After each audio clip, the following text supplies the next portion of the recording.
శ్రీ గణేశాయ నమః. గురు దత్తాత్రేయాయ నమః. గురు దక్షిణామూర్తి నమః. శ్రీ తిరుమదుర్గా శ్రీకంఠాయ నమః. శ్రీ వారాహి ప్రత్యంగిర తిరుమదుర్గాయై నమో నమః. ఈరోజు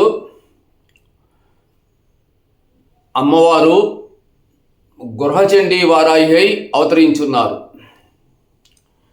సమస్త వాస్తుదోషాలను, సమస్త దుష్టశక్తులను, సమస్తమైన ప్రతికూల రుణాత్మక శక్తులను తొలగించడంలో గృహచండీ వారాహి అమ్మవారు అద్భుతమైనటువంటి ఫలితాలు ఇస్తారు.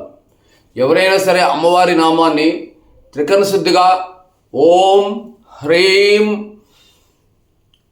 గృహచండీ వారాహి నమః అనే ఈ మంత్రంతో నిరంతరము గృహమునందు అమ్మవారిని పూజించుకునేలా మీకు అన్ని శుభాలు జరుగుతాయి. చెప్పండి అందరూ. ఓం గృహచండీ వారాహి నమో నమః. ఓం గృహచండీ వారాహి నమో నమః. ఓం గృహచండీ వారాహి నమో నమః. జయ తిరుమదుర్గా శ్రీకంఠ సంపూర్ణ అనుగ్రహ ప్రాప్తిస్తు.